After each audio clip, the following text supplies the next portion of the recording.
In the shadows of ancient scrolls lies a story seldom told, a story of royalty, resilience, and roots deeply woven into the soil of Africa. What if the Bible holds the forgotten origin of Black and African peoples? What if within its sacred pages are echoes of mighty kings, radiant queens, and divine purpose? Welcome to Hope Unshaken, where today we peel back the veil of history and step into a revelation long buried by time. Stay with us, and don't forget to like, comment, and subscribe, because this truth has been waiting to be rediscovered by you. According to the scriptures, every modern population traces back to Noah and his 3 sons, Shem, Ham, and Japheth. African and other dark-skinned peoples primarily descend from Ham, making them part of what is historically known as the Hamitic lineage. Ham was Noah's son and brother to Shem, ancestor of Semitic groups such as Arabs, Jews, and Syrians, and Japheth, ancestor of European and Asian peoples. Following the Great Flood described in Genesis, Noah and his family were tasked with repopulating the earth. With just 8 survivors, Noah, his wife, their 3 sons, and their daughters-in-law, humanity's story began anew.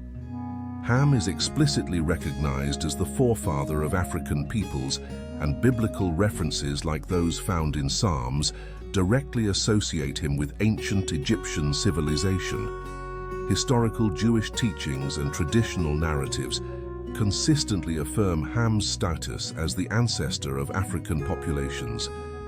Genesis chapter 10 meticulously outlines the descendants of Ham, the progenitor of the Hamitic peoples.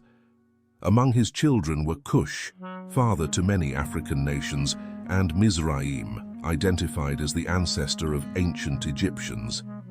Mizraim remains the term traditionally used for Egypt by Arabs, Jews, and Syrians. Ham's other sons include Put, also known as Phut, ancestor to several North African tribes, and Canaan, progenitor of the Canaanites, distinct from African groups. Cush had notable descendants such as Havilah, Sabta, Sabteka, Rama, Sheba, and the historically influential Nimrod. Nimrod established several ancient cities, including those in Babylon and later territories within Assyria. Mizraim's lineage gave rise to prominent North African populations like the Ludites, Anamites, Lehabites, Naphtuhites, Pathrusites, and Kasluhites, the latter being ancestors to the Philistines. Modern Ethiopians and Nubians proudly trace their heritage to Cush, highlighting the importance of the ancient kingdom of Cush as a significant African civilization connected to Ham. Nimrod, a notable descendant of Cush, is considered an ancestor of the Sumerians.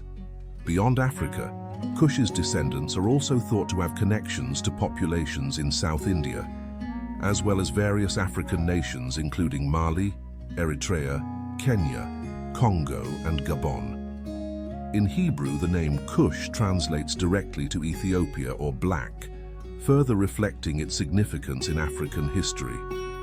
Mizraim, another significant son of Ham, was the ancestor of the ancient Egyptians, as well as North African Berber peoples and the Tuareg. Semitic communities, including the Arameans, Arabs, and Israelites, consistently refer to Egypt as Mizraim, underlining its historical importance. Biblical texts such as Psalms specifically associate Egypt with Ham, highlighting Mizraim's notable place in history. Put, another son of Ham, is traditionally recognized as the forefather of native Libyan tribes and various other North African communities. The name Put signifies landmark, reflecting the tribal and nomadic hunter-gatherer heritage.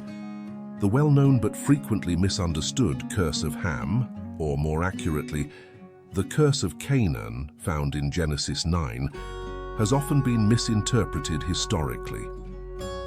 The narrative describes Ham disrespectfully, witnessing his father Noah's drunkenness and nakedness, prompting Noah to curse Ham's son Canaan, specifically, not Ham himself or his other African descendants. It is crucial to clarify that this curse was aimed at Canaan, who became the ancestor of the Middle Eastern Canaanite people, not Africans. Ham enjoyed remarkable longevity, likely living around 600 years, similar to his brother Shem.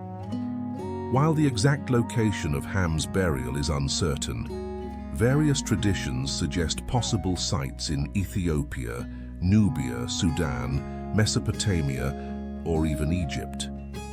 The Book of Jubilees provides further insights into Ham's life, detailing his strong opposition to his son Canaan settling in the land meant for Shem's descendants, modern-day Israel.